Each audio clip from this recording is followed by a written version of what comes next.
नमस्कार अनुराधाताई. हे गाणं कृषी क्षेत्रातील कार्यासाठी निवडलं आहे आणि आपल्या कार्यासाठी समर्पित आहे.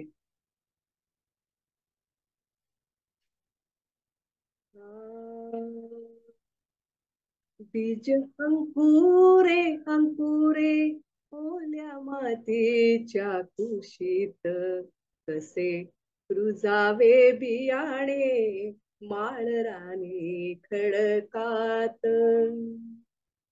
बीजा हवी निगराणी हवी मायेची पाखर लख प्रकाश निर्मळ त्यात कष्टांचा पाझर हवी अंधारल्या राती चंद्र किरणांची साथ कसे रुजावे बियाणे माळ राणी खडकात.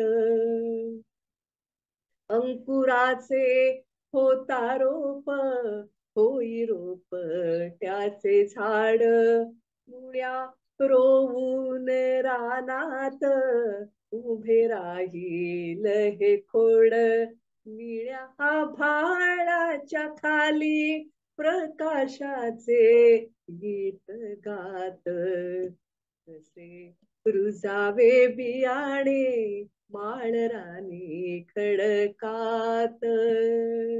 बीज अंकुरे अंकुरे ओल्या मातीच्या कुशीत कसे रुजावे बियाणे माळ राणी खडकात कसे रुजावे बियाणे माळ राणी खडकात.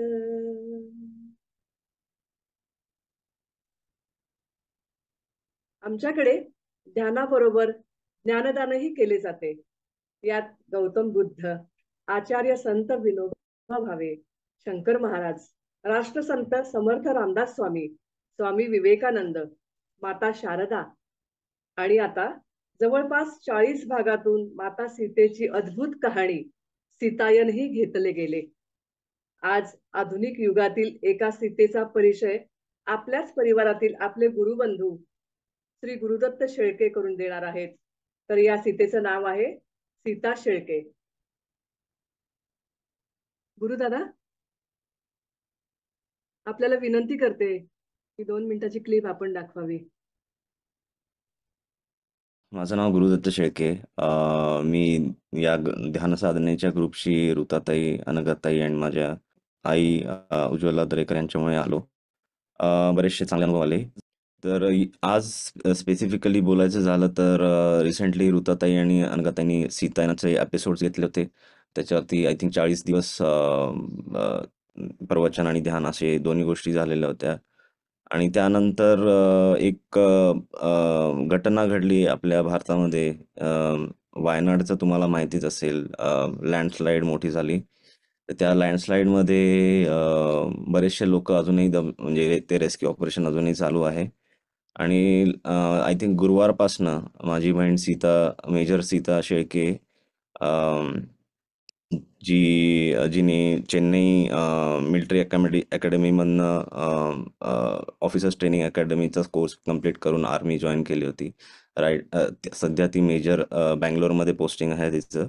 तर तिकडनं तिची टीम जवळजवळ 150 जवानांची टीम तिकडे आत्ता सध्या कार्यरत आहे. आणि त्यांनी जवळजवळ बऱ्याच लोकांना रेस्क्यू केलेला आहे. अजूनही रेस्क्यू ऑपरेशन चालू आहे. त्यांनी जो ब्रिज बांधला, तो ब्रिज लोखंडी ब्रिज 190 फूट बेली ब्रिज म्हणतात त्याला, चुरामाला आणि टू मडुकी. तर रेकॉर्ड टाइममध्ये हा ब्रिज त्यांच्या टीमकडनं बांधला गेला. तर हे अभिमानास्पद आहे माझ्यासाठी, एका भावासाठी, की बहिणीकडनं हे ऑपरेशन हे कंडक्ट केलं जातंय, लीड केलं जातंय आणि लोकांच्या कल्याणासाठी किंवा त्यांच्या लाईफ सेव्हिंगसाठी तिचे एफर्ट्स तिला कर्म करायला मिळतंय हे. आणि मी काल ऋताताईंना तेच म्हणतो की तुम्ही घेतलेल्या आराधना सेशनमध्ये सीतायन जे झालं, त्या सीतायनाचा आणि ह्या ऑपरेशनचा हा काही निव्वळ योगायोग नाहीये. हे बहुतेक हे सेशन्स होणं आणि त्याच्यानंतर ही प्रचिती येणं आपल्या सगळ्यांना अ, हे एक काय म्हणतात त्याला, अ, नियती लिखितच असावं. तर ही असं म्हणता येईल की आधुनिक जगाची सीता ही आहे. आणि तिच्याकडनं हे चांगलं कर्म होत आहे. तर तिचा एक शॉर्ट व्हिडिओ मी डिस्प्ले करतो इथे. अ, दीपालीताई, तुम्ही अलाउ केलं मला शेअर करायसाठी video. Indian Army, uh, uh, I think it's our honor to help the villagers, the localites in this difficult situation. I would like to say that there is nothing called women in army. It is like a soldier. I'm a soldier standing on the ground. So our I'm just doing a task whatever has been assigned to me. So I'm just working as a part of Indian Army. That's it. Thank you so much. Jai Hind. I would like to mention that I don't consider myself as a only woman. I'm a soldier. I'm here as a representative of Indian Army. मैं लड़ जाना है लहू में एक चिंगारी जिद से जुनू तक है जाना हर कतरा बोल रहा अल्लाह फिरते बन के कफन जब तुरया तन के मौत नू वाचा मारे में थर थर कंबदे सारे अल्लाह फिरते बन के कफन जब तुरया तन के मौत नू वाचा मारे. हे असं रेस्क्यू ऑपरेशन चालू आहे. हे अजूनही चालूच आहे.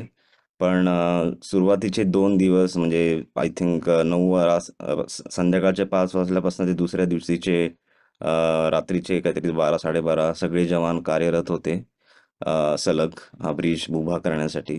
तर grand salute to all the jawans and the leads. Thank you. आणि रुदाताई, धन्यवाद. तुम्ही या गोष्टी शेअर करायला मला वेळ दिला या सेशनमध्ये. धन्यवाद.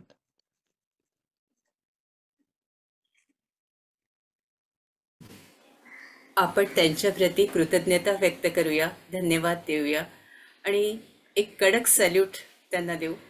3दा आपण त्यांच्या गौरवासाठी हरिबोल म्हणूया. हरी बोल, हरी बोल, हरी बोल. पुढची सूत्र अनुपमाकडे. Thank you very much. थँक्यू गुरुदा. नमस्कार सर्वांना. आज आपल्याकडे सौ अनुराधाताई भडसावळे आलेले आहेत. आपल्या आराधना समूहाच्या वतीने मी त्यांचे स्वागत करते. खरं तर त्यांच्या कार्याची व्याप्ती खूप मोठी आहे. एवढ्या कमी वेळात मी त्यांच्या कार्याचा आढावा घेऊ शकत नाही, म्हणून मी त्यांचा परिचय अगदी थोडक्यात करून देत आहे. त्या नेरळ येथील सगुणा बाग संस्थेच्या डायरेक्टर आहेत. त्यांनी विविध शाळा, महाविद्यालये, महिला मंडळे, शिक्षण संस्था, कृषी प्रदर्शन, टीव्ही, रेडिओमध्ये भाषणे, मुलाखती झालेल्या आहेत. त्यांचे विषय कृषी पर्यटन, स्त्री उद्योजिका, महिला सबलीकरण, जमिनीचे स्वास्थ्य, जागतिक तापमान वाढ, विज्ञान, तंत्रज्ञान व ग्रामीण विकास, पाणी प्रश्न, निसर्गाचे विविध आविष्कार हे आहेत. शैक्षणिक क्षेत्रात त्यांचे कार्य खूप मोठे आहे. होमी भाभा यंग सायंटिस्ट निवड समितीवर परीक्षक म्हणून त्या 10 वर्ष त्यांनी काम केले आहे.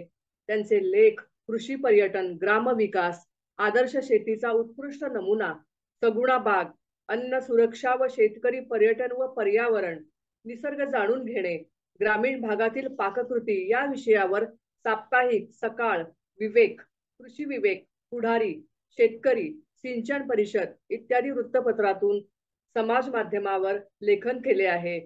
त्यांचे छंद पर्यटन, झाडे लावणे, जगवणे, झाडावर कलमे बांधणे, किचन गार्डन, भाजीपाला उत्पादन, रोपांची नर्सरी, वाचन, लेखन, तसेच बर्ड्स स्प्राउट या चॅनलवरती 1550 गोष्टी मराठीतून सांगितल्या आहेत.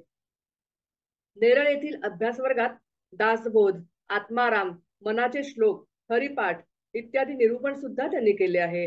त्यांना तालुका आदर्श शिक्षक पुरस्कार, भगिनी गौरव पुरस्कार, विज्ञान भारती पुरस्कार यांनी सन्मानित केले आहे. अशा या विविध क्षेत्रात निरनिराळ्या पातळीवर त्यांनी आपल्या ज्ञानाचा उपयोग सर्वांना करून दिला आहे. त्यांनी आपला वेगळा ठसा जनमानसात निर्माण केला आहे. असे कर्तृत्ववान, सतत कार्यरत असणारे बहुआयामी व्यक्तिमत्व मार्गदर्शनासाठी आपल्याला लाभले, हे आम्ही आमचे भाग्य समजतो. एवढ्या व्यस्ततेतून आपण वेळ दिला आहे त्यासाठी धन्यवाद. ऋताताईने अनुराधाताईंची गाठभेट घालून दिली त्यासाठी धन्यवाद. आज आपल्याला त्या गुरुकृपेची सावली या संदर्भात मार्गदर्शन करणार आहेत. ताई, समूहाच्या वतीने मी पुन्हा एकदा आपले स्वागत करून आपणास आमच्या समूहाला मार्गदर्शन करण्याची विनंती करते.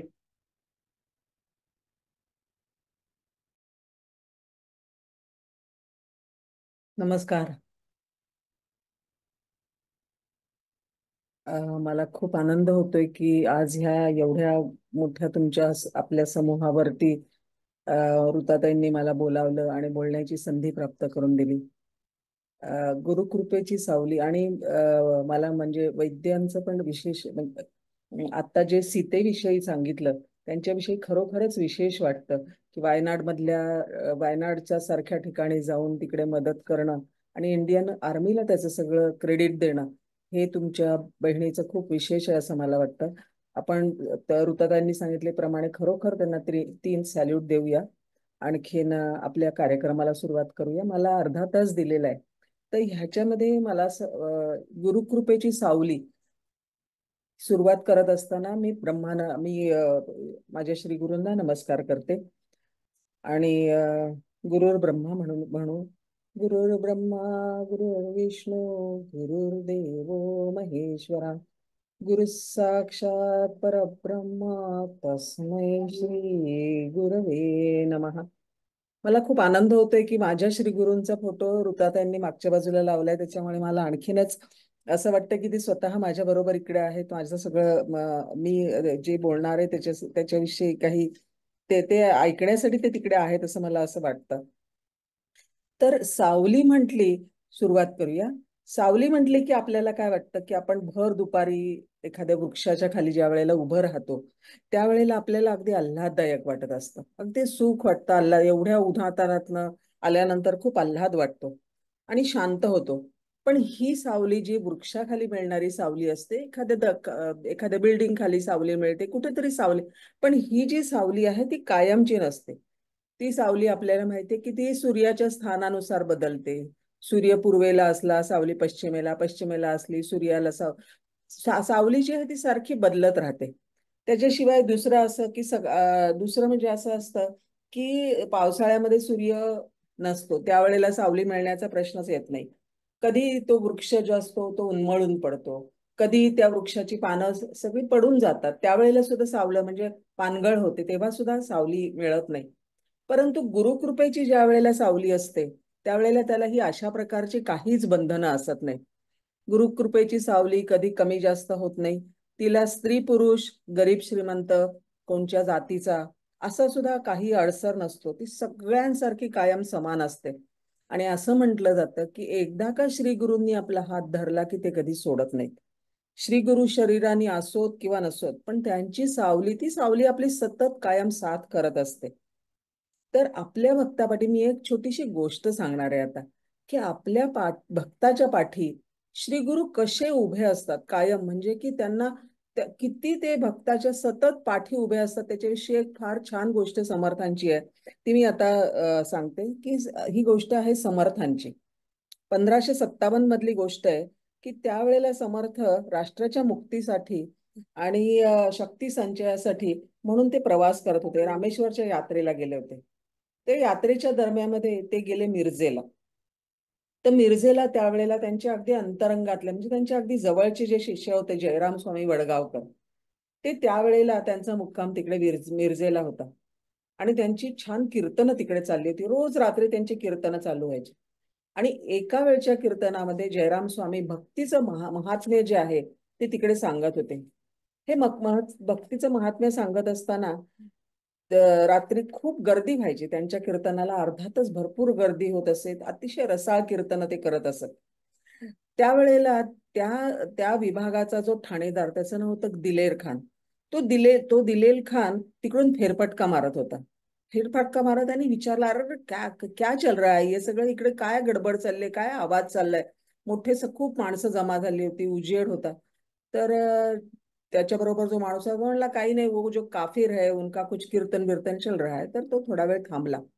ज्या वेळेला तो तिकडे थांबला त्यावेळेला स्वामी सांगत होते की प्राणी कसाही असो, सुष्ट असो का दुष्ट असो, बघा जयराम स्वामी म्हणतायत की प्राणी कसाही असो, सुष्ट असो किंवा दुष्ट असो, पण त्याला जेव्हा त्याला ज्या वेळेला साधू समागम घडतो, म्हणजे साधूच्या बरोबर त्याचा संपर्क येतो, साधूच्या बरोबर त्याचा संबंध येतो, त्यावेळेला तो देवाच्या कृपेला प्राप्त होतो. देवाच्या कृपेशिवाय साधू आपल्या आयुष्यामध्ये कधी येतच नाहीत किंवा श्रीगुरु आपल्या आयुष्यात येत नाहीत. तर संतांच्या आशीर्वादाने किंवा श्रीगुरूंच्या आशीर्वादाने तो माणूस जसा आहे त्याला देवाचं साक्षात दर्शन घडतं, असं स्वामी म्हणाले. आणि तो जो दिलाल खान होता तो तिकडे उभा होता आणि त्यांनी ते सगळं तेवढंच त्यांनी ते लक्षात ठेवलं की संतांचा समागम घडला की रामाचं दर्शन होतं. ठीक आहे म्हटला, आणि तो ताबडतोब घोड्यावर बसला आणि निघून गेला. त्यावेळेला मिरजेच्या मुक्कामी असलेले समर्थ यांच्याकडेच होते, जयराम स्वामींच्याकडे होते. पण ते गेले होते त्यावेळेला सकाळीच लवकर उठले आणि त्याच्यानंतर ते पहाटेला उठून कृष्णेवरती गेले होते, स्नानासाठी गेले होते. पहाटे पहाटे दुसऱ्या दिवशी सकाळी सकाळी खानाने जयराम स्वामींना आणण्यासाठी पालखी पाठवली आणि निरोप पाठवला की तुम्हाला बोलवलेलं आहे, खानाने तुम्हाला बोलवलेलं आहे. तर ते म्हणले की मला काही खानाकडे यायची गरज नाही, मी काय तिकडे येणार नाही, माझे श्रीगुरू इकडे आलेले आहेत.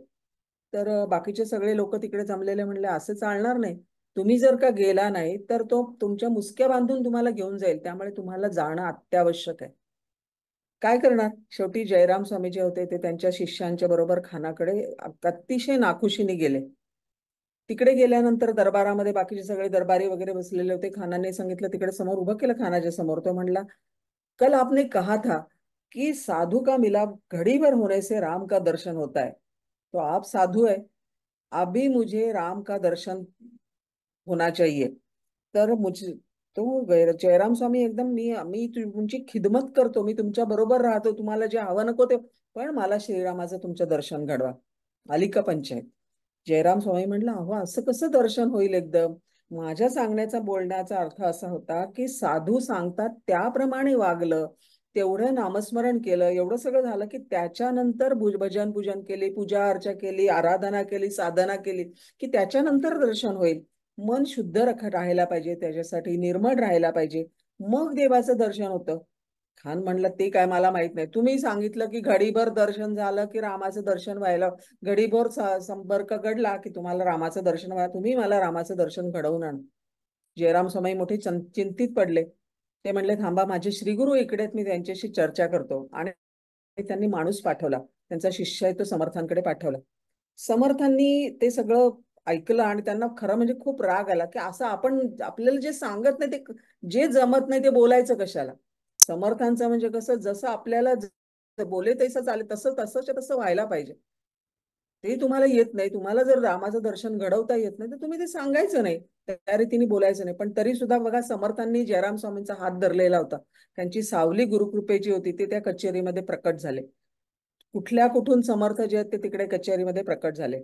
आणि खानाला विचारलं, काय म्हणताय तुम्ही, काय चाललंय. तर म्हणे, असं असं काल मी ऐकलं, तर आता स्वामींनी बोलल्याप्रमाणे आम्हाला रामाचं दर्शन तुम्ही घडवून आणायला पाहिजे, नाही तर ते आमचे बंदी होतील, आम्ही त्यांना बंदीखान्यामध्ये टाकू. ते समर्थ म्हणले, एवढंच नाही, याच्यात काय तुम्हाला विशेष सांगतो, मी सांगतो, तुम्ही माझ्या बरोबर चला म्हणले. आणि म्हणून ते त्या ज्या किल्ल्याच्या इकडे जिकडून त्या बंदुकी तोफा वगैरे घालतात, ते त्याचं जे भोग असतं, जंगी असते, ते जंगीच्या पाशी जाऊन उभे राहिले. ते म्हणले, एक अट आहे की आमच्या पाठोपाठ तुम्ही आलं पाहिजे, तरच आम्ही तुम्हाला रामाचं दर्शन घडवून देऊ. हो म्हणले, चालेल ना, आम्ही येतो तुमच्याबरोबर, चला. दिलेल खान निघाला त्यांच्या पाठी पाठी पाठी पाठी. हे दोघं जण, जयराम स्वामी, त्यांचे शिष्य समर्थ, आणि पाठोपाठ दिलेल खानाचे स्वारी, आणि त्याच्याबरोबर त्यांचे काही सरदार होते. त्यांनी तिकडे जाऊन उभे राहिल्यानंतर समर्थ तिकडे गेले आणि म्हणले, तुम्ही माझ्या पाठोपाठ आलं पाहिजे बरं का. तो दिलेल खान म्हणतो, क्यों नहीं, आप सिर्फ फरमाइए, मैं जरूर आ जाऊंगा उस रास्ते से, तुमच्या रस्त्याने पाठोपाठच येतो बघा. समर्थ त्या बंदुकी मारण्याच्या छोट्याशा भोकापाशी येऊन उभे राहिले. आणि त्याच्यानंतर त्यांनी, आता या भोकातून पलीकडे, समर्थ म्हणले, या भोकातून पलीकडे. तर खान मोठ्यांदी हसायला लागले, ह्या भोकातून पलीकडे जायचं, तुम्हाला तरी जाता येणार आहे का, काय पण काहीतरी बोलतो. पण हे त्याचं हसणं थांबायच्या आतच समर्थ त्या जंगीमधनं पलीकडे गेले सुद्धा.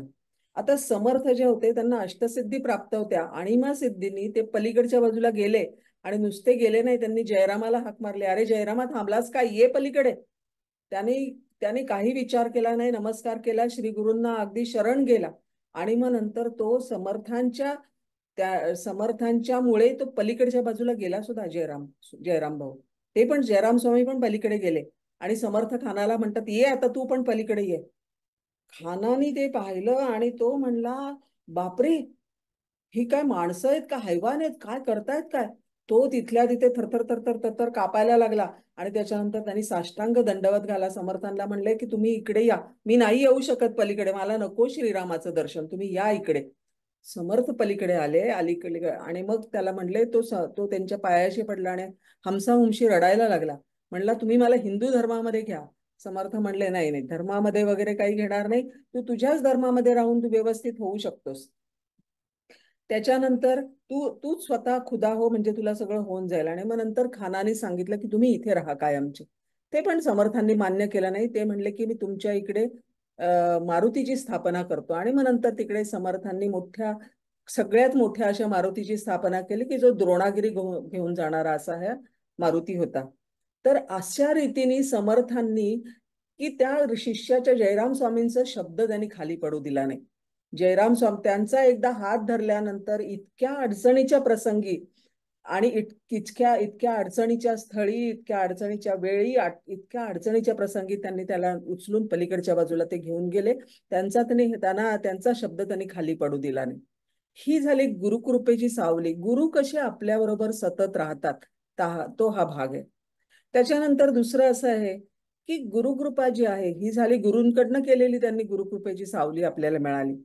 पण दुसरी गोष्ट असं आहे की शिष्यावर सुद्धा ते बंधन आहे की ती सावली आपण सांभाळायची असते. सावली मिळाली म्हणजे कायमची आपल्याला सावली मिळाली, आता आपण निर्धास्त झालो, अशातला भाग नाहीये.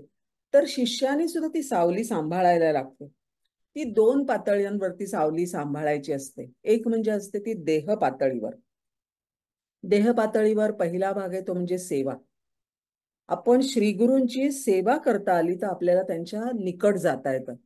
हे प्रत्येक वेळेला शक्य होतच असं नाही, पण ज्या ज्या वेळेला आपल्याला शक्य आहे, काही वेळेला श्रीगुरु जे आहेत ते प्रत्यक्ष आपण त्यांची सेवा, त्यांच्या शरीराला हात लावून, त्यांचे पाय चेपून किंवा त्यांचं अंग चेपून करू शकतोच, अशातला भाग नाही. परंतु त्यांना जे काय हवं ना नको ते बघणं, त्यांचं अंगण झाडणं, त्यांच्या घरामध्ये राहणं, त्यांच्या निकट राहणं, ते काय बोलतात तो प्रत्येक शब्द आपल्या कानावरती जाणं, हे सुद्धा खूप महत्वाचं आहे. दुसरी गोष्ट म्हणजे त्यांना आपण ज्या वेळेला गुरूंना भेटतो त्यावेळेला त्यांना साष्टांग संपूर्ण शरणागती. दुसरी गोष्ट आहे म्हणजे संपूर्ण शरणागती. पहिली गोष्ट झाली ती म्हणजे शिष्याने करायची सेवा. दुसरी म्हणजे संपूर्ण शरणागती. आता ही संपूर्ण शरणागती गुरूंना कसं कळणार? आपण आपल्या मनाने आहोत शरणागत, पण त्यांना कळणार कसं की ते आपण आहोत की नाही शरणागत? तर त्याच्यासाठी श्री गुरूंना नेहमी साष्टांग दंडवत घालायचा. साष्टांग दंडवत म्हणजे काठी कशी सोडली की दाडकन खाली पडते, त्याप्रमाणे आपण जमिनीवरती कोणचंही म्हणजे वाकून घालायचं नाही, म्हणजे उकिडबं होऊन घालायचं नाही, तर साष्टांग समोर जमिनीवर त्यांच्यावरती आणि तो जो भाव आहे आपल्या मनातला तो श्री गुरूंना कळतो की ह्यांची संपूर्ण शरणागती आहे. तिसरी गोष्ट जी आहे ती म्हणजे शंका निरसन. आता शंका निरसन करणं ही गोष्ट जरा अवघड गोष्ट आहे, कारण शंका निरसन जे कोणी आता शिक्षण क्षेत्रामध्ये त्यांना सगळ्यांना माहिती आहे की शंका येण्यासाठी आधी अभ्यास करावा लागतो. अभ्यास केल्याशिवाय बिलकुल शंका येत नाही.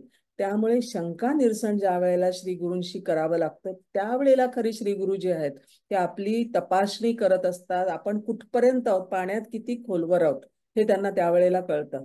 परंतु एक गोष्ट आपण मला वाटतं कायम लक्षात ठेवायला पाहिजे की शंका कितीही छोटी असली ना तरी कधी गुरु असं म्हणत नाहीत की हे काय एवढी साधी गोष्ट तुला कळत नाही. आपण सुद्धा शिक्षक सुद्धा म्हणत नाही, म्हणजे मी शिक्षक आहे त्यामुळे मला माहितीये की आपण कधी मुलांना असं म्हणत नाही का एवढी साधी गोष्ट तुला कळत नाही, त्याला कळत नाही ना, तर आपल्याला त्याला सांगणं हे आपलं कर्तव्य आहे. त्याप्रमाणे श्री गुरु आपली अगदी बारीक बारीक गोष्ट सुद्धा शंका जी आहे ती पूर्ण करतात. मला आठवतं मी ज्या वेळेला माझ्या श्री गुरूंच्या बरोबर नैनितालला गेले होते आणि त्यांना अगदी साधा प्रश्न विचारायचा होता. मला खूप वाईट वाटत होतं की मला हे एवढी साधी गोष्ट येत नाही. ते म्हटले विचार ना, तुला काय? म्हणलं माझ्याबरोबर आणखीन पण कोणी नाही, बाकी कोणाला तरी फायदा होईल ना ह्या प्रश्नाचं तुम्ही उत्तर देताय, तर माझ्याबरोबर आणखीन कोण, मला नाही गरज म्हणले कोणी असण्याची सोबत, तुला एकटीला कळलं ना तरी बास आहे. माझ्यासाठी एका वेळेला एकच माणूस बास आहे, तो जरी तो अध्यात्मामध्ये आला तरी सुद्धा मला बास आहे. तर असं श्रीगुरु जे आहेत त्यांच्याशी आपल्याला प्रश्न विचारता त्यांना आला आला पाहिजे. म्हणजे शिष्यस्तेहम शाधिमाम त्वं प्रपन्नम आहे तसं त्याप्रमाणे श्रीगुरूंना आपल्याला प्रश्न विचारता आला पाहिजे. हा झाला देह पातळीवरती करण्याची जी आहे ती आपण श्रीगुरूंची सावली सांभाळून ठेवण्यासाठी देह पातळीवर ह्या गोष्टी करायच्या. दुसऱ्या गोष्टी आहेत मनो पातळीवर. आपण मनामध्ये सुद्धा देहाने काही केलं तरी त्याला काही अर्थ नाही. माझे श्रीगुरू आहेत, आपले सगळ्यांचे श्रीगुरू. म्हणजे गुरुतत्व नेहमी सांगतं की मुक्ती जी आहे ती विचारांनी आहे. तुमच्या शरीराने तुम्ही किती साधना केली तरी त्या साधनेमध्ये तुमचं मन किती आहे ह्याच्यावरती ती साधना तिथपर्यंत जाऊन पोचते. तर मनोपातळीवरती ते म्हणतात की एक म्हणजे तत्वज्ञानाचा अभ्यास करायला पाहिजे. अभ्यास करायला पाहिजे म्हणजे मी भक्ती करतो, मला राम आवडतो किंवा मला भगवंत आवडतो एवढं म्हणून नुसते मी माझ्या मनाला येईल ती साधना केली तर नाही चालत. त्याला एक सगळे नियम आहेत. त्या नियमांनुसार जर का आपण आपल्या मनाने जर का साधना केली तरच आपण तिथपर्यंत जाऊन पोहोचतो. मला विटीला जायचंय, विटी स्टेशन पर्यंत जायचंय आणि मी कसाऱ्याच्या गाडीत जाऊन बसले तर चालेल का? नाही चालणार. मी जर का कर्जतच्या गाडीत जाऊन मला तेच तिकीट काढून मला विटीलाच जायला पाहिजे. ते ही गोष्ट जी आहे ती लक्षात ठेवा. ही साधी गाडीची गोष्ट आहे. ते इथे तर आपला प्रत्यक्ष जो आहे आपल्याला मोक्षाच्या रस्त्याला जायचं, तर त्या ठिकाणी जात असताना जी साधना आहे ते तत्वज्ञानाचा अभ्यास जो आहे तो करायलाच पाहिजे. आणि तो तत्वज्ञानाच्या अभ्यासासाठी शास्त्राची अनेक वेगळी वेगळी पुस्तकं उपलब्ध आहेत. त्याचा अभ्यास केल्याशिवाय आणि नुसतंच मी माळ ओढते आणि नुसतंच मी, तसं काही होऊ शकत नाही. भक्ती सुद्धा जी आहे ती भक्ती सुळावरची पोळी असं सुद्धा समर्थ असे तुकाराम बुवा म्हणतात. दुसरं म्हणजे नामस्मरण. नामस्मरण करत असताना श्री गुरु नेहमी सांगतात, आमचे श्री गुरु आहेत ते तुम्ही नामस्मरण करत असताना ठराविक वेळी त्याच्यानंतर ठराविक ठिकाणी असं बसून तुम्ही पण नामस्मरण करत असताना असं असायला पाहिजे की तुम्ही ज्या वेळेला नामस्मरण करायला सुरुवात करता त्यावेळेला तुमचं नाम जे आहे ते कानाने तुम्ही ऐकलं पाहिजे आणि डोळ्यांनी नामी जो आहे तो तुम्हाला दिसला पाहिजे. मी जर का शंकराचं नाम घेत असेल तर मला महादेव समोर दिसले पाहिजे. असं ज्या वेळेला होतं त्यावेळेला आपली तीनही इंद्रिय जी आहेत ती आपली वाचा, आपले कान आणि आपले डोळे, तिन्ही जे आहेत त्या नामामध्ये एकरूप झालेले असतात. आणि मग त्या नाम घेण्याचा काहीतरी अर्थ आहे. सावकाश होऊ दे, तुम्हाला त्या 11 माळा ओढल्याच पाहिजेत, जपल्याच पाहिजेत अशातला काही भाग नाही. तुम्ही 1 माळ जपा, 2 माळ जपा, अर्धा तास जो आहे तो तुम्ही नामस्मरण करा. परंतु त्यावेळेला तुमच्या डोळ्यासमोर तुमच्या जे काही तुमचं आराध्य असेल ते डोळ्यासमोर यायला पाहिजे, ते कानाने तुम्ही ऐकलं पाहिजे आणि वाणीने तुम्ही ते म्हटलं पाहिजे. ही जी आहे ती नामस्मरण नामसाधना. आणि तिसरी जी आहे ती म्हणजे ध्यान साधना. आता हे ध्यान म्हणजे अभ्यास केला, ध्यान म्हणजे आपल्याला सगळ्यांना माहिती आहे की त्यावेळेला संपूर्ण जे आहे शमदम ध्यान साधना ह्याच्यामध्ये श्रद्धेने नामस्मरण केलं की त्याच्यानंतर आपल्याला शमदम साधतात. शमदम साधतात म्हणजे काय, पहिल्यांदा आता हे सगळं अनुक्रमाने झालं. नामसाधना झालं की शम आणि दम म्हणजे काय होतं की मनोनिग्रह. शम म्हणजे इंद्रिय निग्रह आणि दम म्हणजे शम म्हणजे मनोनिग्रह, मनाने निग्रह करायचा, आणि दुसरं दम म्हणजे इंद्रिय निग्रह. मनोनिग्रह म्हणजे की मनानेच मी समजायचं मला खरं तर किती छान श्रीखंड फ्रीजमध्ये ठेवलेले, मला फार इच्छा आहे खाण्याची, पण मी जर का मनाने निग्रह केला नाही मला नाही खायचं तर आपलं शरीर तिथपर्यंत जाणार नाही. तर शरीर तिथपर्यंत जाऊ नये हे आपली आपली हे जे आहे ते मनोनिग्रह. मनोनिग्रह आणि इंद्रिय निग्रह हे दोन्ही करायला लागतं. हे ज्या वेळेला आपल्याला साधतं, ज्या वेळेला मनोनिग्रह आणि इंद्रिय निग्रह साधतो त्यावेळेला मग ध्यानामध्ये सोहम साधनेमध्ये महावाक्य श्रवणाने अनुभव येतो. असं पण ते खूप खूप लांबची गोष्ट आहे. आधी मनोनिग्रह आणि इंद्रिय निग्रह साधणं हे सुद्धा खूप अवघड गोष्ट आहे. पण तो आपण साधण्याचा सतत रोजच्या रोज प्रयत्न करत गेला पाहिजे. कधीतरी आपल्याला तो साधून जातो. नाही म्हणजे नाहीच. आपण कसं उपासाच्या दिवशी नाही ना, किती काही छान छान गोष्टी, बटाटे वडा आला तरी तो नाही आपण बाजूला काढून ठेवतो, नाही मला आज नाही, माझा आज उपास आहे. तर त्याप्रमाणे हा रोजचा जो आहे आपला उपवास किंवा रोजची साधना आपल्या जर का कायम लक्षात राहिली, श्री गुरूंच्या कृपेने जर आपण कायम त्यांच्या अनुसंधानात राहिलो तर हे आपल्याला साधू शकतं असं ते म्हणतात. आता श्री गुरूंशी समर्पण, आता ही जी सगळी भावना आहे ना, त्याला म्हणायचं समर्पण. समर्पण भावना. आणि ही समर्पण भावनेची एक फार छान अतिशय मधुर गोष्ट ही कथाच आहे बरं का. जसं पुराणं असतात ना, त्या पुराणांमध्ये ह्या समर्थांची कथा नाहीये, समर्थांची गोष्ट आहे, खरं आहे.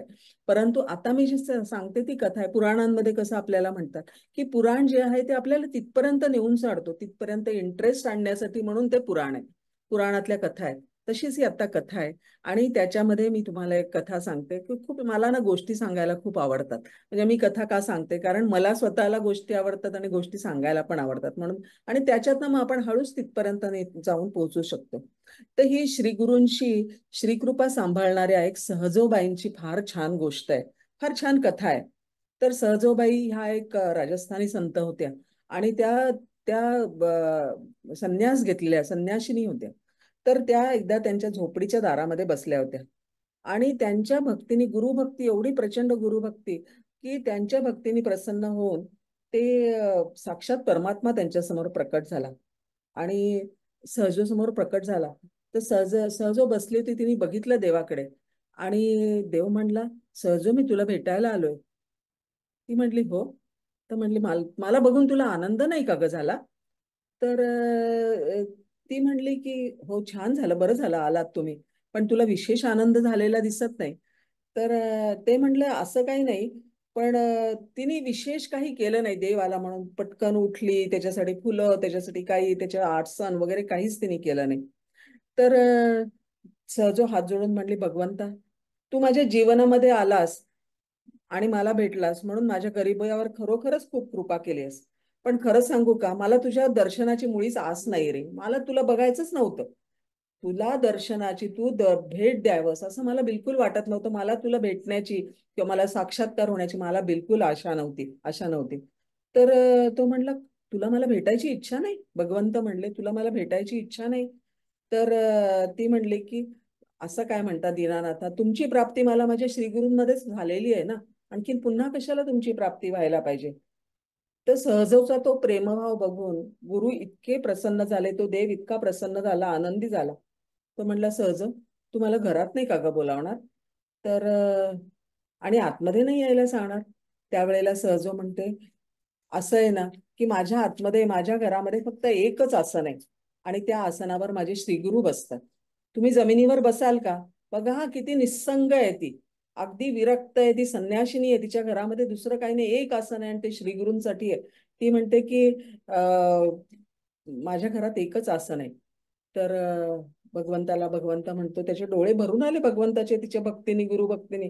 तो म्हणला, हो चालेल ना, मी जमिनीवर बसेन. आणि मग तो घरामध्ये आला. आणि तिने विचारलं की आता तू माझा पाहुणचार जमिनीवर बसून स्वीकारशील? तो म्हणला, का नाही, जरूर, तू म्हणशील त्याप्रमाणे करेन. पण म्हटलं, हे बो सहजो, मी जर का तुझा पाहुणचार स्वीकारायचा असेल ना, तर मी जिकडे जातो तिकडे काहीतरी दान देणं हा माझा नियम आहे. तर तू आज माझ्याकडे काहीतरी मागून घे. तर त्यावेळेला सहजो म्हणतो, आता बघा ती संन्यासी आहे आणि ती म्हणते की मला ना, मी सांगू तुम्हाला भगवंता, माझ्या आयुष्यामध्ये मला काही आता राहिलेलं नाही, इच्छाच नाही, मला इच्छा नाही, काम नाही, मला काही कामना नाही, मला काही मिळवावं, मला इवन अगदी मोक्ष सुद्धा मिळावा अशी माझी काही मला काहीही मिळायची इच्छा नाही, मला तुमच्याकडनं काहीच नको. तर भगवंत म्हणले, नाही, तुला काहीतरी मागावंच लागेल, कारण मी सांगतो त्याप्रमाणे माझी जर का तो नियम आहे तर तुला काहीतरी मागावं लागेल. तर सहजो म्हणाली, प्रभू, तुम्ही खरं तर सद्गुरांच्या माध्यमातनं तुम्ही आम्हाला भक्तांना स्वतःच दान देता की नाही? तुमचं स्वतःचं दान, तुम्ही तुमचं ज्ञान दान जे आहे ते आम्हाला तुमच्या कृपेने मिळत असतं. आणि तुमच्या कृपेने आम्ही भक्त तुमच्यासारखेच होत असतो. नव्हे, ती म्हणते, तसं नव्हे, आम्ही तुमच्यासारखे नाही, आम्ही प्रत्यक्ष भगवंत होतो सद्गुरूंच्या कृपेने. बरोबर आहे की नाही? मग आता तुम्ही एवढं सगळं दिल्यावर आणखीन मी काय तुमच्याकडे दान मागू? तुम्ही तुमचं स्वतःसारखं मला करून देता, आणखीन माझ्याकडे मागण्यासारखं उरलंय तरी काय? नका मला आणखीन काही मागायला सांगू, माझ्याकडे काहीच नाही. पण ती म्हणते, भगवंता, तुम्हाला एक सांगू का? तू आम्हाला सगळ्या जीवांना काय केलंयस माहितीये का? आम्हाला बंधनात टाकलंयस. तू आम्हाला जन्माला घातलंस आणि तू आम्हाला बंधनामध्ये टाकलंस. केवढी मोहमाया, केवढं जन्ममृत्यूचं हे बंधन आहे, सतत सारखे फेरे, जन्म मृत्यू जन्म मृत्यू, जन्म कर्म मृत्यू सतत जे आहे ते आम्हाला त्या मायेच्या महासागरामध्ये तू आम्हाला नुसतं गुंडाळून ठेवलेलं आहेस, मोहून ठेवलेलं आहेस. आमचं प्रापंचिक जीवन जे आहे ते अनेक मोह, व्याधी, संकट, समस्या याने इतकं जर्जर झालेलं आहे, दुःखाने आमचं सगळं व्यापून टाकलेलं आहेस. हे तू केलंस भगवंता. पण माझ्या श्रीगुरूंनी काय केलेलं आहे की माझ्या श्रीगुरूंनी मला या मोहमायेपासून स्वातंत्र्य मिळवून दिलेलं आहे. त्यांनी मला दाखवून दिलं की हे मोह, माया, जर्जर, व्याधी, समस्या ह्या सगळ्या तुझ्या नाही आहेत, या तुझ्या देहाच्या आहेत, या तुझ्या नाही आहेत. त्यांनी मला वाट दाखवून दिलेली आहे आणि त्याच्यामुळे त्यांनी मला मायेपासून स्वातंत्र्य मिळवून दिले. त्यांना जे कोणी शरण जातात त्यांना सगळ्यांना शांती, समाधान, तृप्ती, आनंद आणि निर्भयतेचा मार्ग दाखवलेला आहे. हे 5 फार महत्वाच्या गोष्टी आहेत बरं का.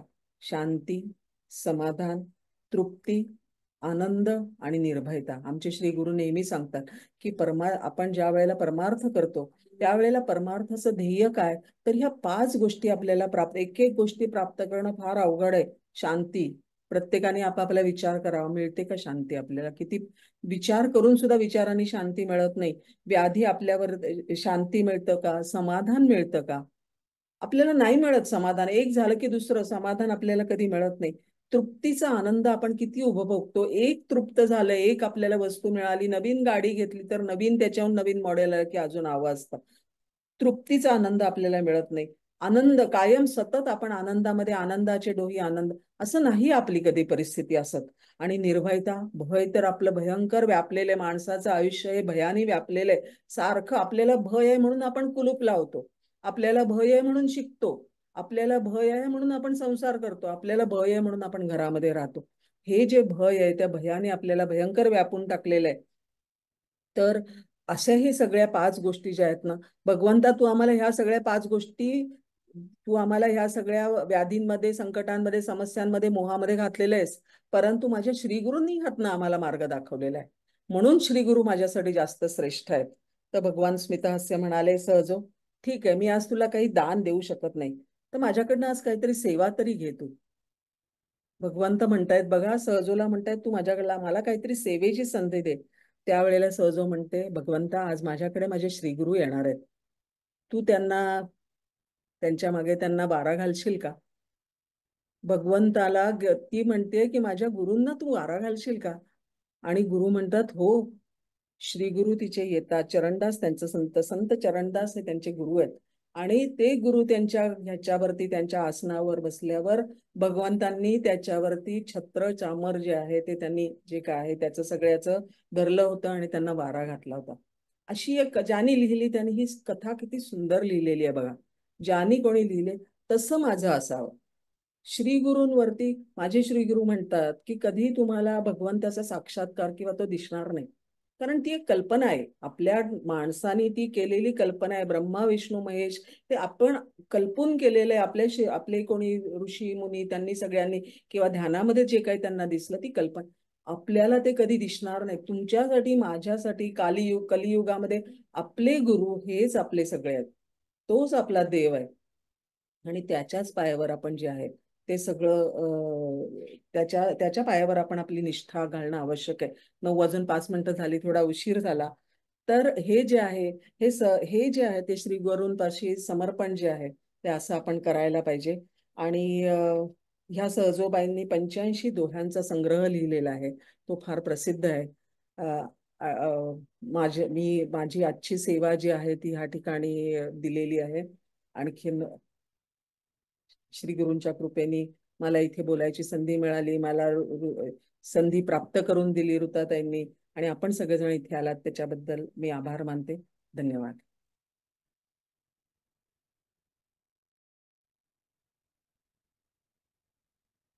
ऋताताई.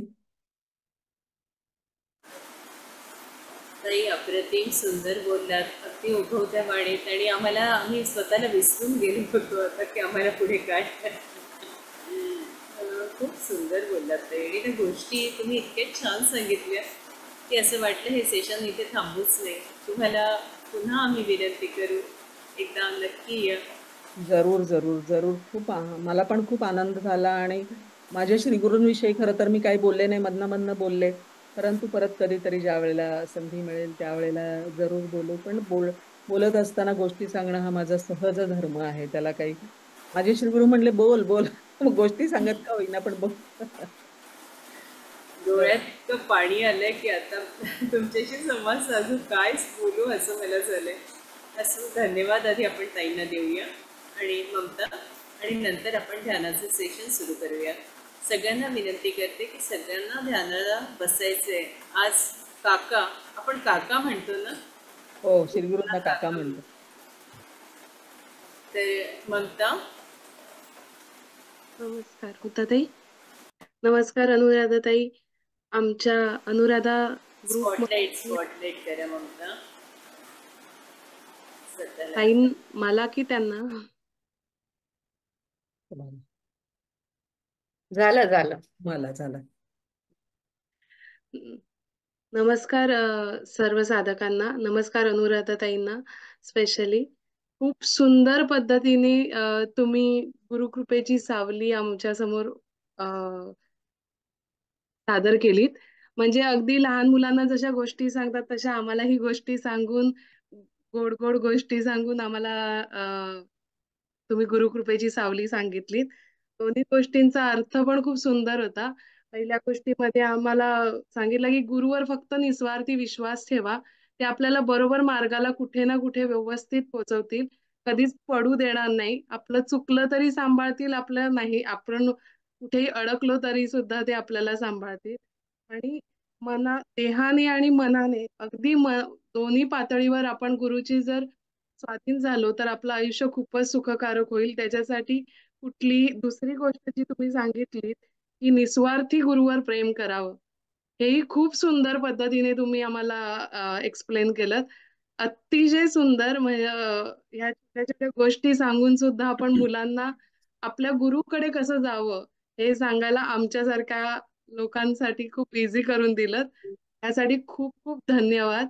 अनुराधाताई, नक्की नक्की परत आमच्या ग्रुपला भेट द्या तुम्ही, अशी मी रिक्वेस्ट करेन तुम्हाला. आणि आमच्या सगळ्या साधकांकडून मी धन्यवाद म्हणते तुम्हाला. मला एक सांगावंसं वाटतं इथे की गुरु जो आहे तो गुरु नेहमी तपासून घ्यायचा असतो बरं का. हा. कारण गुरु जे आहेत मग गुरु स्वतःला म्हणणारे खूप लोक असतात, हो की नाही. आपण पाहतो की स्वतःला गुरु म्हणून सिद्ध करू पाहणारे खूप लोक. पण आपण आपल्याला एकच आयुष्य मिळाले, आपण ह्याच्याकडे त्याच्याकडे असं जायचं नसतं. जो गुरु सिद्ध आहे, जो गुरु म्हणजे जो खरोखर गुरु आहे, ते खरं आपल्याला फार मोठं भाग्य असावं लागतं. तो गुरु आपल्याला मिळाल्यानंतर मग मात्र त्याची पाठ सोडायची नाही, त्याची सावली आपण त्याच्या छायेतनं आपण बाजू. पण तो आपण विवेकानंदांनी नाही का शोधून घेतला. त्यांचे जे गुरु होते, श्री गुरु होते स्वामी कोण विवेकानंदांचे कोण, परमहंस योगानंद नाही, परमहंस आपल्याला सगळ्यांना माहिती आहे की रामकृष्ण परमहंसांना त्यांनी किती रामकृष्ण परमहंसांनी त्यांना सांगितलं की बाबा रे, मी तुझी वाट बघत होतो किती, पण त्यांनी ते मानलं नाही. त्यांनी पूर्ण सतत त्यांना ठकून तपासून घेतलं आणि मग नंतर मान्य केलं की हे माझे गुरु आहेत. आपण आपल्या गुरूंची पूर्ण आपली खात्री झाल्यानंतर आपण, कारण ह्या क्षेत्रामध्ये खूप विचित्र माणसं सुद्धा आहेत, आपण आपली तपासणी करून घ्यायची आणि नंतर त्याला आपल्या श्री गुरु म्हणून मान्यता आपण घ्यायची. आणि मग नंतर मग मात्र एकदा आपल्याला पटलं की मग नंतर त्यांना जायचं. नुसतं बुवाबाजी ह्या कुठेच आपण जायचं नाही, हे अगदी नक्की असं मला वाटतं. म्हणजे आपलं सांगावंसं वाटलं. हे आमचे श्रीगुरु पण सतत नेहमी आम्हाला सांगतात की सतत सावध. समर्थांनी सुद्धा सांगितलेलं आहे की सावध, साक्षपे आणि दक्ष.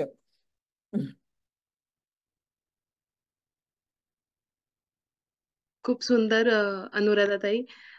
असेच आम्हाला म्हणजे गुरु सगळ्यांकडे असतात, पण ते कसे आपल्याला हेल्प करू शकतात हे तुम्ही आम्हाला खूप छान पद्धतीने सांगितलं. आणि परत परत या आमच्या ग्रुपवर आणि आम्हाला असे छोट्या छोट्या गोष्टी सांगून आम्हाला पण अजून अजून नॉलेज द्या, असं मी रिक्वेस्ट करेन तुम्हाला. थँक्यू ऋताताई. आणि थँक्यू सगळ्या सभासदांना, आज सगळे जॉईन झालेत त्यांना सुद्धा. खूप विशेष आहे, 80 लोक इकडे जमा होतात. होतातही खूप छान आहे आणि प्रत्येकाला तुम्ही व्यक्त होण्याची संधी देता. खूप छान आहे हा ग्रुप, मला फार आवडला. अनुराधा ते ध्यान झाल्यानंतर सगळेजण आपल्याशी संवाद साधते, ज्यांना आपल्याशी बोलायचे, म्हणजे होय थेट संवाद आपला आणि त्यांचा असेल. होय होय आहे ना ताई आपल्याला वेळ? हो हो हो आहे ना. एकदम शांत व्हा मास्टर्स, आपले चष्मे बाजूला काढून ठेवावे. एकदम शांत. आपण आवाहन करतो आहोत परमपूज्य काका तीर्थरूप डॉक्टर श्रीकृष्ण देशमुख, जे बोलवून घेत होते ते बोलवून घेत होते. मी एक फक्त माध्यम आहे मास्टर्स, एक माध्यम.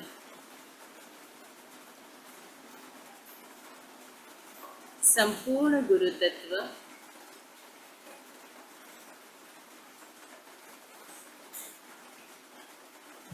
देवी तत्व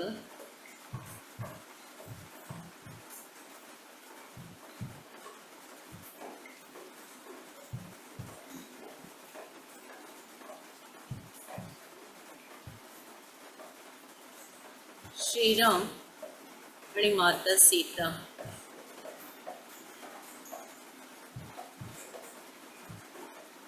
एक मोठं सर्कल आहे आणि या सर्कलमध्ये मधोमध श्रीराम, माता सीता, त्याच्यानंतर मारुती राया, तिसरं सर्कल समर्थ रामदास स्वामी आणि संपूर्ण गुरुतत्व आहे.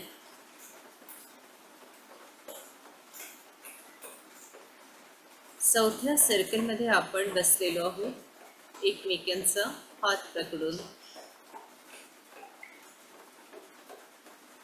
या ऊर्जेशी एकरूप होऊन जा मास्टर्स.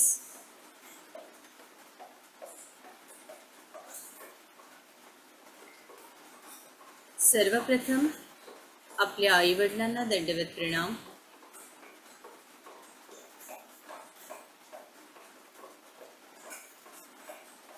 आपल्या गुरूंना दंडवत प्रणाम.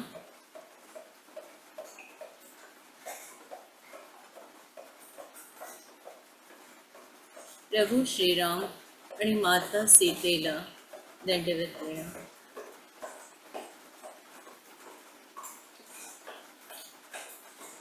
एकदम शांत.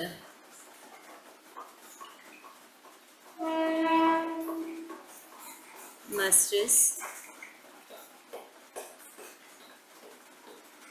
आपल्या हृदयात आपली गुरुमाऊली आहे.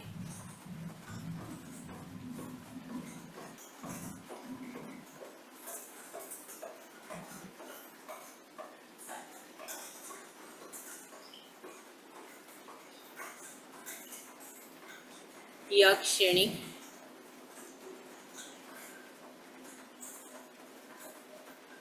त्यांच्या हृदयाची धडकन, स्पंदन आणि आपले स्पंदन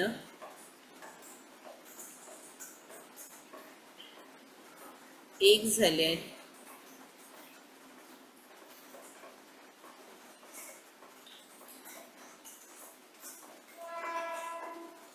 त्यांचा श्वास आणि आपला श्वास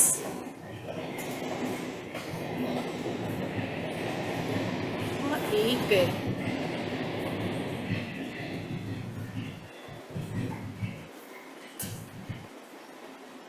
प्रत्येक श्वासाबरोबर आपण आपल्या गुरूंचं नामस्मरण करतो आहोत. आपल्या गुरुमंत्राचं.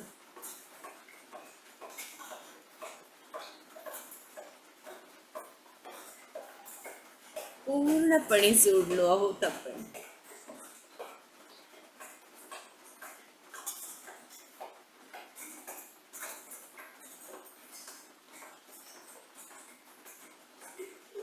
प्रत्येक श्वास हा त्यांच्या नावाचा.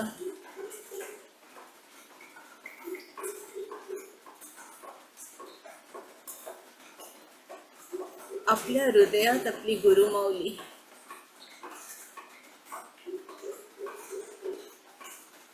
काळजाचा ठोका, स्पंदन त्यांच्या नावाची.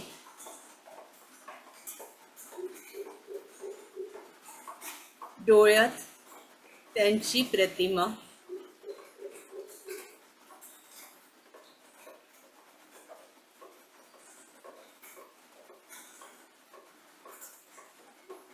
आपल्या आज्ञाचक्रावर त्यांची पावलं. फील करा मास्टर्स ही ऊर्जा, संपूर्ण शरणागती.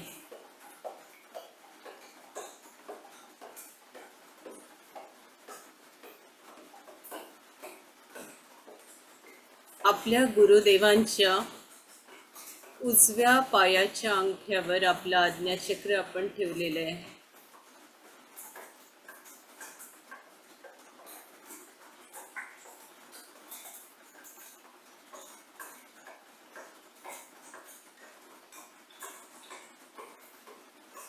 पूर्ण शरणागती.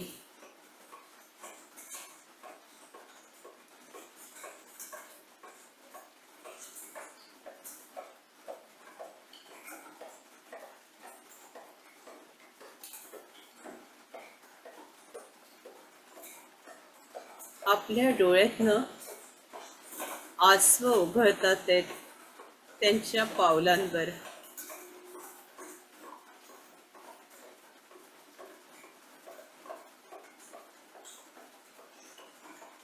अभिषेक करून टाका. आपल्या डोळ्यातून ओघळणाऱ्या आसवांनी माऊलीच्या पावलांचा.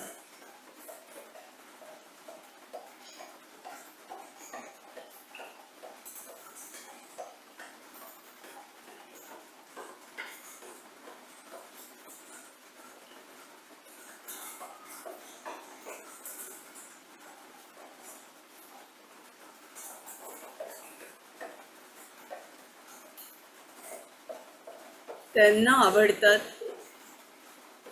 ती सगळी फुलं आपल्या ओंजळीत आहेत. ती त्यांच्या पावलावर ठेवा.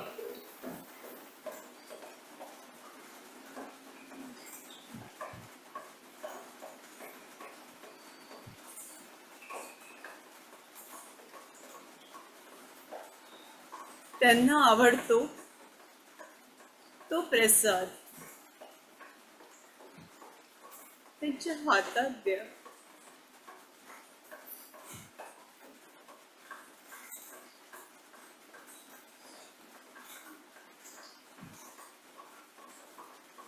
आपल्या कानात फक्त त्यांचा आवाज घुमतोय. फक्त त्यांचा आवाज.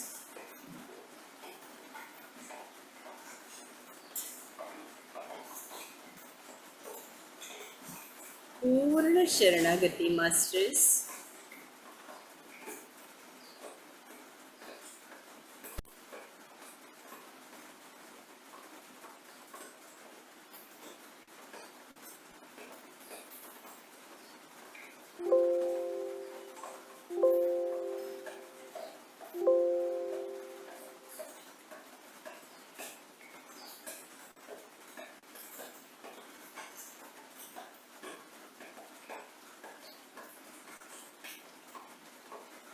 आपले हात जुळलेले आहेत.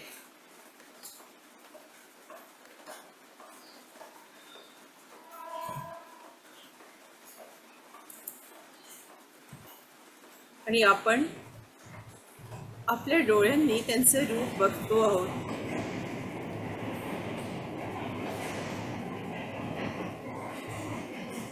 कबीरासारखी स्थिती आपली झाली आहे.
कुछ भी नहीं है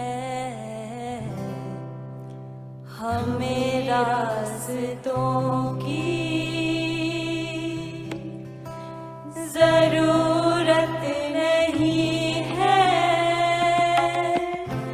हमें तेरे पैरों के निशान मिल गए हैं हमें रास्तों की जरूरत नहीं है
रास्तों की जरूरत नहीं है हमें तेरे पैरों के निशान मिल गए हैं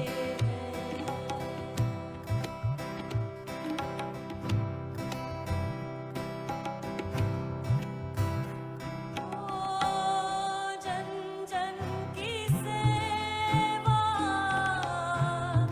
यही मेरी पूजा जन जन की सेवा यही मेरी पूजा बस तुम ही तुम हो कोई ना दूजा बस तुम ही तुम हो कोई ना दूजा तुमसे है सब कुछ रोशन कण कण में तू है हमें रास्तों की जरूरत नहीं है हमें तेरे पैरों के निशान मिल गए हैं हमें रास्तों की जरूरत नहीं है हमें तेरे पैरों के निशान मिल गए हैं हमें तेरे पैरों के निशान मिल गए हैं हमें तेरे पैरों के निशान मिल गए हैं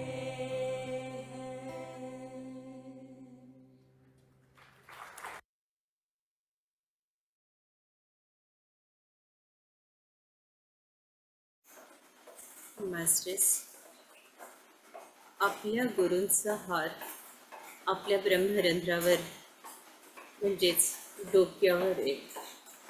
या क्षणी आपलं डोकं जड झाल्याची जाणीव आपल्याला होते मास्टर्स.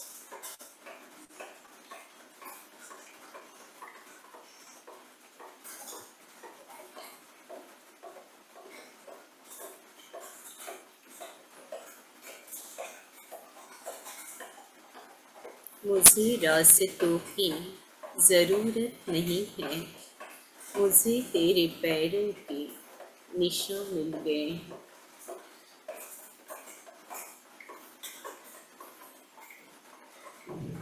त्यांनी आपल्या डोळ्यातलं पाणी टिपलंय जशी आईनं पदरानं पाणी डोळ्यातलं टिपते तशीच गुरुमाऊली आपली आई असते.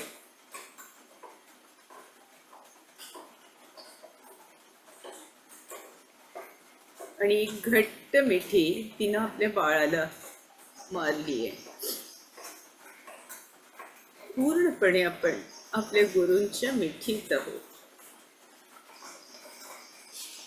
फील करा मास्टर्स त्यांचा स्पर्श.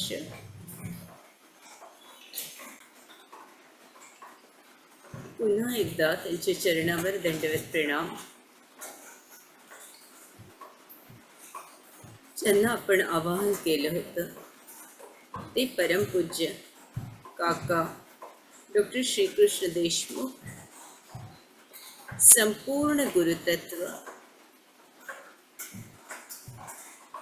देवी तत्व, गुरुतत्वाबरोबर मारुती राया होते.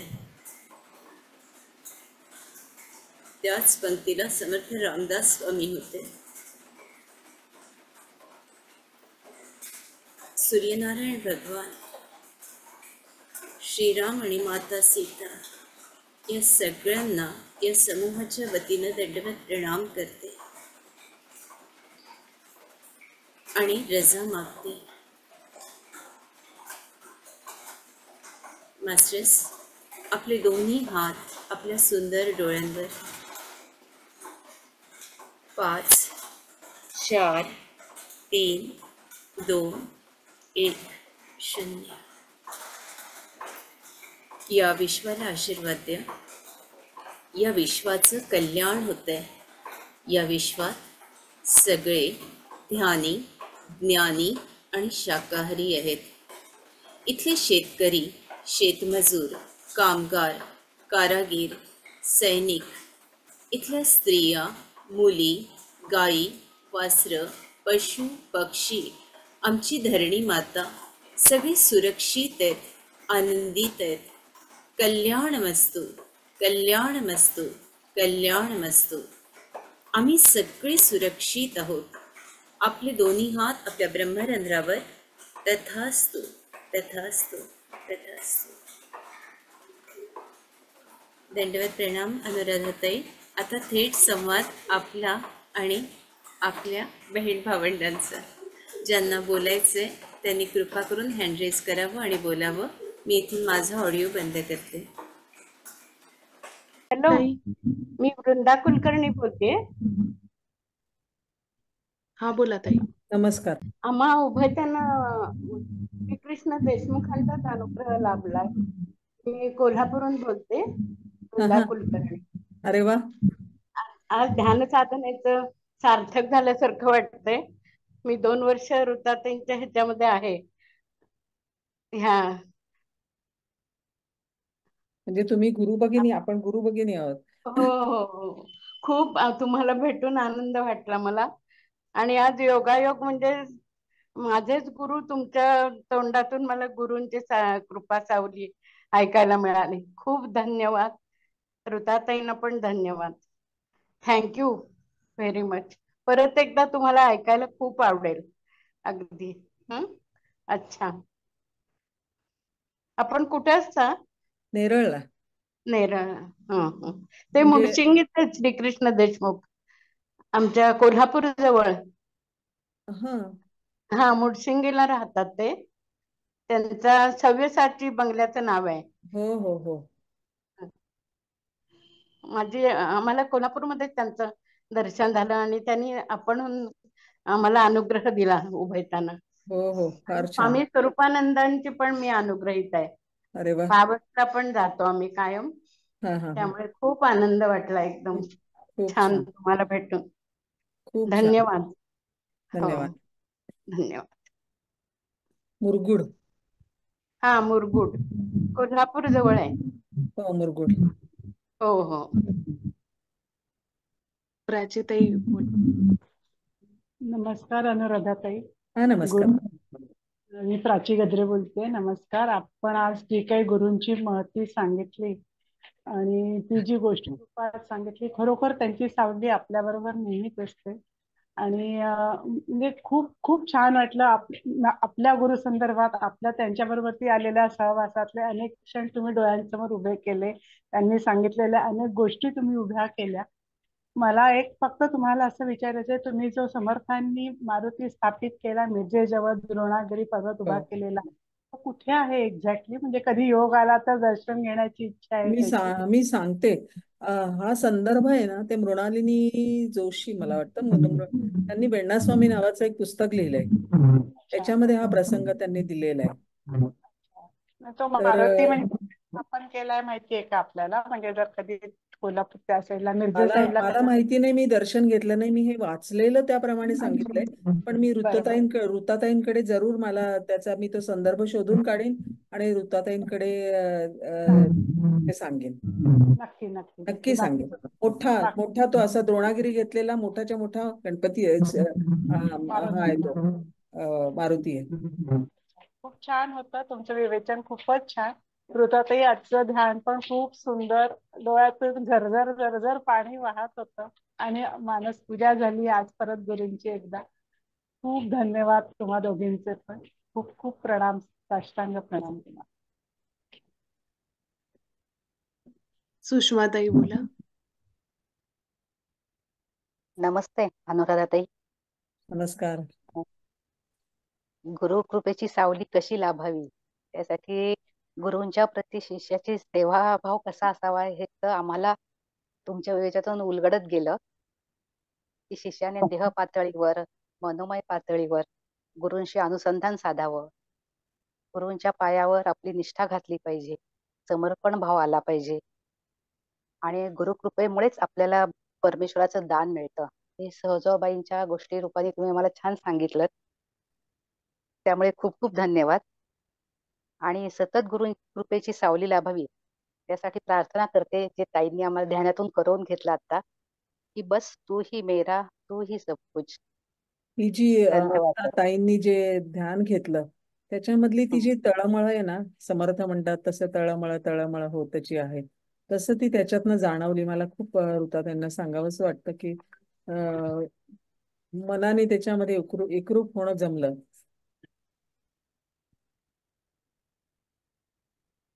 हो, मनोमय तुम्ही म्हणलात ना ती सेवा, हो, मनोमय रूपाने पण आपण गुरूंशी व्हायला हवं. तेच त्यांच्या ह्या आता ध्यानात खरंय खरंय. त्याचाही अनुभव आम्ही घेतला. त्यामुळे धन्यवाद. धन्यवाद ताई, सुताताई आणि अनुराधाताई दोघींचे खूप खूप धन्यवाद. अजून कोणाला काही बोलायचं आहे? बोला अनुपमाताई. आत्मवंदन अनुराधाताई. अगदी सहज आणि खूप सोप्या पद्धतीने आपण सांगितलं. म्हणजे आपल्या किती अडचणी आल्या तरी गुरु आपल्याला कसे आपल्या बरोबर सतत असतात होय. आणि शिष्याने पण कशी सावलीमध्ये सांभाळायचंय फार सुंदर पद्धतीने. म्हणजे शिष्यांची सेवा आणि संपूर्ण शरणागती. आणि तुम्ही सांगितलं की बारीक बारीक गोष्टी सुद्धा म्हणजे ते पूर्ण कसे करतात. त्यानंतर मनोपातळीवर म्हणजे तत्वज्ञानाचा अभ्यास कसा केला पाहिजे आणि मनोनिग्रह म्हणजे तुम्ही शमदम यामध्ये उदाहरणासहित म्हणजे श्रीखंडाचं उदाहरण सांगितलं. ते खूप छान पद्धतीने समजावून सांगितलं आणि ज्या गोष्टी सांगितल्या त्यामुळे आम्हाला ते कळायला अगदी सोपं झालं. त्यातली सहजाची माहिती तर अप्रतिम गोष्ट, अप्रतिम, तोड नाही ताई. आणि रोज कसा आपण प्रयत्न करावा, आपल्याला कधीतरी फळ हे मिळणारच आहे. तुम्ही कायम अनुसंधान ठेवा. शांती, समाधान, तृप्ती, आनंद आणि निर्भयता या 5 गोष्टी किती महत्वाच्या आहेत हे पण तुम्ही खूप छान सांगितलं. आमचे श्रीगुरु आणि म्हणतात ते 5 परवलीचे शब्द आहेत. हो, फार फार छान ताई, ह्या फार गोष्टी छान. मिळायला हव्या. हो, आणि तुम्ही उदाहरणं देऊन गोष्टी रूपाने इतका सुंदर संवाद साधला की त्या आमच्या हृदयापर्यंत आणि आमच्यापर्यंत त्या गोष्टी पोहोचल्या. खूप खूप धन्यवाद ताई. अनुराधा ताई, खूप धन्यवाद. धन्यवाद. फार छान. म्हणजे की अशी जी माहिती होती आणि ही सहजची गोष्ट किंवा जे तुम्ही गोष्टी रूपाने पटकन कळतं, चटकन. होय. आणि ते ऐकायला पण इतकं छान वाटतं कान देऊन. म्हणजे आम्ही जीवाचा कान करून ऐकत होतो आणि ते आम्हाला सांगायला सुद्धा खूप सोप्या. तर खूप खूप धन्यवाद ताई. प्रणाम करते. श्रीगुरूंच्या चरणी पोचवते. हो, जरूर जरूर. आणि तुम्ही सांगितलं की गुरु हे तुम्ही तपासून म्हणजे की ते थोडंसं अवघड आहे आमच्या सर्वसामान्यांकरता. पण त्याचंही पण थोडं आपली जशी इच्छा मार्गदर्शन. असते तसं होऊन जातं ते. ओके आपली ओके. आपली चांगली आपली जशी इच्छा तीव्र होत जाते.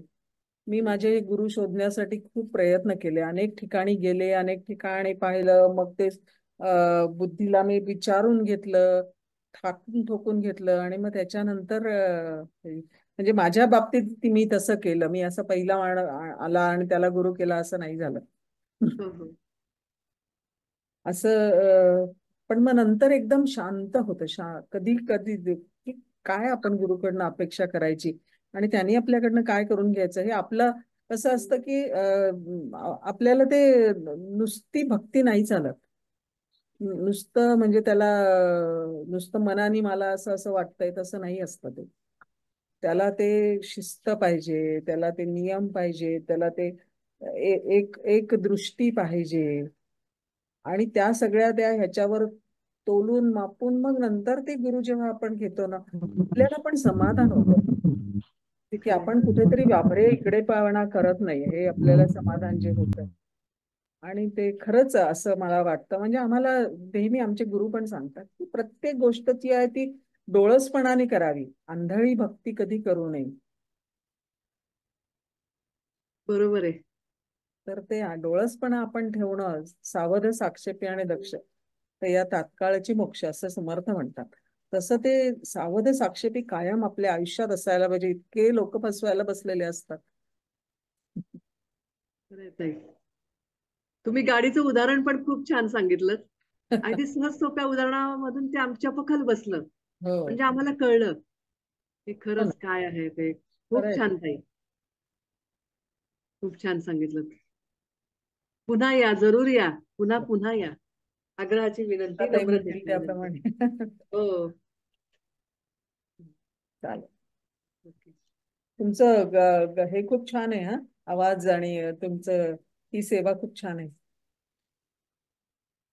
प्रणाम करते ताई. आज माझी आई पण आली आहे ताई आपल्याला भेटायला, पण तिला तसं व्हिडिओ वगैरे सुरू करता येत नाही. हा. बरं. मातोश्री आहेत. आज जवळपास 80 मंडळी होती. गुरु हो. दादा बोलायचंय तुम्हाला. हा. सर्वप्रथम ॲज युजल अप्रतिम ध्यान झालं होतं ते. आणि अनुराधा ताईंनी ज्या या गोष्टी रूपातनं आपल्याला गुरुप्रती आपला समर्पित भाव कसा असावा आणि आपण आपल्या गुरुला कसं सोडू शकतो, त्याचं मार्गदर्शन केलं. त्याच्या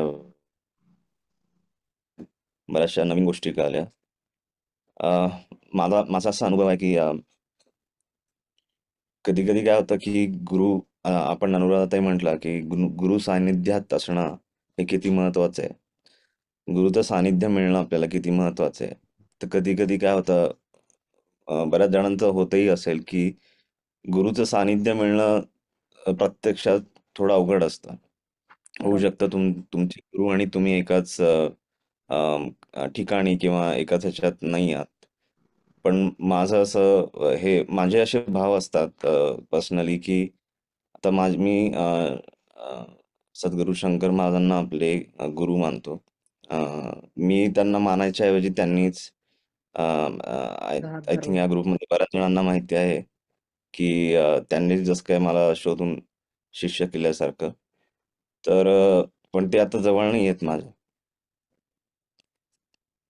म्हणजे प्रत्यक्षात जवळ नाही येत.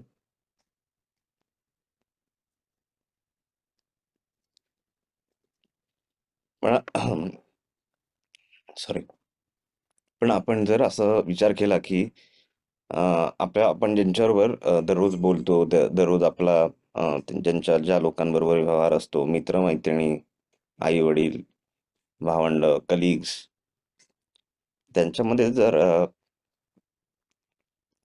आपण आपला गुरु पाहिला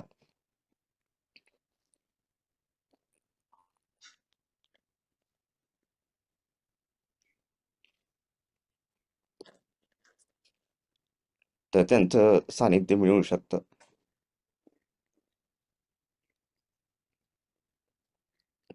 खरंय. तशी दृष्टी हॅलो. त्यांनी आपल्याला द्यावी. तर तुम्ही सांगितलेले प्रत्येक आणि प्रत्येक शब्द ज्ञानात भर टाकणार होता. आणि तुम्ही सांगितल्याप्रमाणे साष्टांग नमस्कार घालणे, समर्पित भाव असणे हे खूप गरजेचं आहे प्रत्येक शिष्याला आपल्या गुरुप्रती. धन्यवाद तुमच्या या ज्ञानाबद्दल.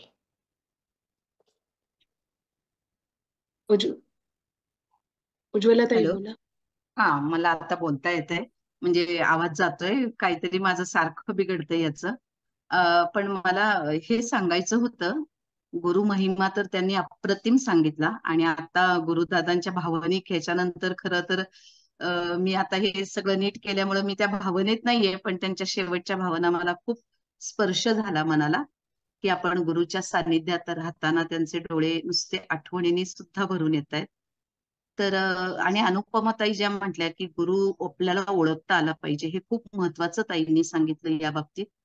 कारण आजच्या या काळामध्ये आपण आंधळेपणाने नाही विश्वास ठेवू शकत कोणावर. आणि गुरुची परीक्षा आपण घेणारे, आपलं ज्ञान किती ना आपण किती काय गुरुची परीक्षा घेणार, हे पण आहे. पण मला भडसावळे ताईंची एक वेगळी ओळख सांगायची आहे की ज्या वेळेला त्यांचं सगुणा बागेचं काम खूप मोठं काम आहे शेतकऱ्यांसाठी.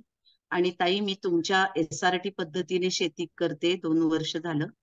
ज्या वेळेला मी नुकतीच शेतीमध्ये प्रवेश केला माझे मिस्टर रिटायर झाल्यानंतर, तर आम्हाला यश एवढं मिळालं नाही. कोणी काय सांगतं, पण ते कोल्हापूरचे जे प्रतापराव आहेत चिपळूणकर. ऊसाचे शेती चिपळूणकर, सॉरी, तर त्यांनी मला तुमचा रेफरन्स दिला की यांच्या पद्धतीने तुम्ही शेती करा.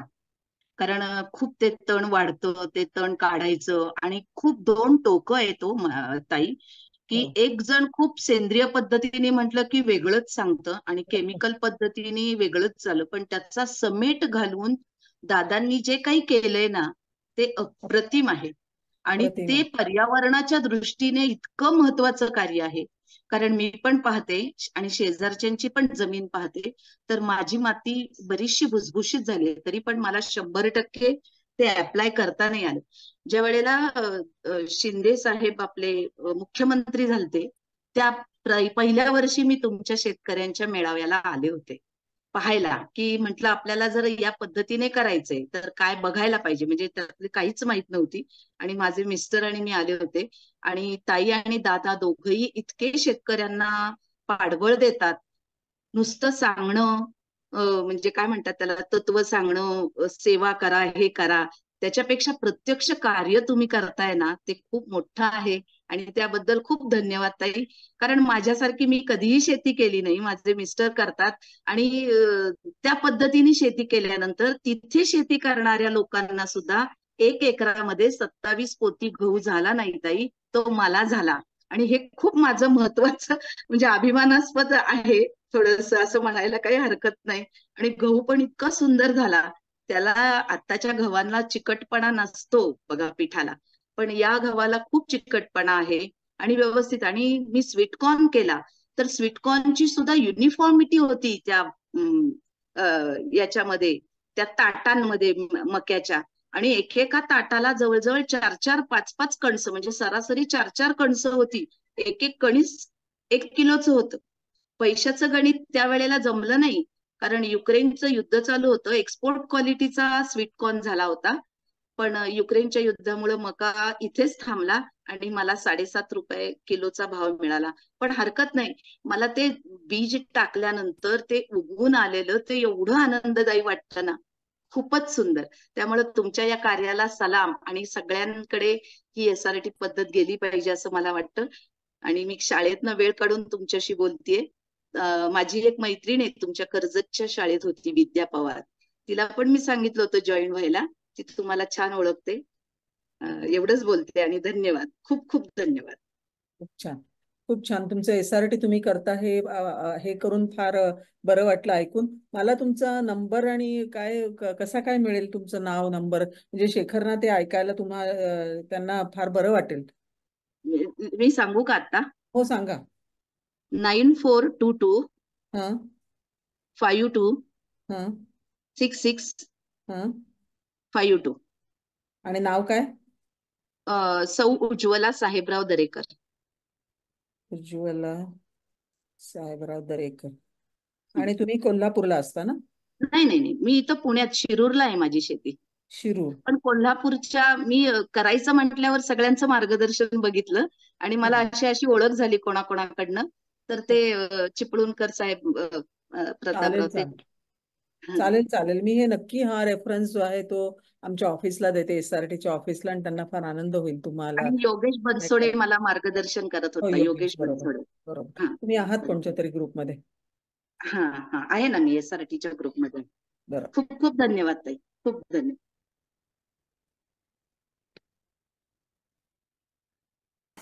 मला वाटतं सगळ्यांचं बोलून झालंय का? काहींना व्यक्त होता येतं आणि काहींना होता येत नाही. खूप खूप धन्यवाद उज्ज्वलताई, तुम्ही जी ही ताईंची एक नवीन ओळख सगळ्यांना करून दिली. आणि ताई नेहमी स्त्री उद्योजकता किंवा एंटरप्रेन्योरशिप मॅनेजमेंटला या विषयावर भाषण द्यायला मी त्यांना बोलवत असे. आणि आज मात्र एका नवीन विषयावर ताई आपल्याला भेटल्या. पुन्हा विनंती करते आपण जरूर यावं. थँक्यू व्हेरी मच ताई. ऋताताई, एकच सेकंदा. सगळ्यांच्या वतीने इवन दो मी ऋताताईंना पण खूप खूप धन्यवाद करते की आम्हाला एवढ्या छान छान लोकांशी भेट घालून देता आणि इतके छान छान लोक आमच्यासाठी घेऊन येतात. तर ऋताताई, तुम्हालाही खूप खूप धन्यवाद आहे याच्या. मी बोलते 1-2 थँक्यू मिनिट, व्हेरी मच ताई. 1 मिनिट मीच मी मी आपली बोलते. रजा मागते. थँक्यू. जयश्रीताईंना बोलायचं वाटतं. ताई मला एक एक मिनिट मी बोलते. अनुराधाताई आणि ऋताताई आणि अनघाताई या तिघांच्याकडे पाहिलं की इतकं मन प्रसन्न होतं की असं अजून ऐकतच राहावं असंच वाटत होतं. इतकं तुमचा प्रसन्न चेहरा आणि तुम्हाला तिघांनाही सगळ्यांना कोटी कोटी प्रणाम. अरे वा, बाळ छान उठलंय वाटतं. खरं ताई, तुम्ही खूप सुंदर दिसता आणि छान आहे, सगळं छान, खूप छान. प्रसन्न व्यक्तिमत्व. दीपाली ताई. आई गं. गुरुदादाची लेक आली होती मला वाटतं मध्यंतरी बघायला. गुरुदादांविषयी माहिती करून घ्यायला आवडेल. ते किती त्यांचं, मला त्यांचे डोळे एकदम शंकर महाराजांसारखेच वाटत होते असे. अगदी ते भावामध्ये गेले एकदम.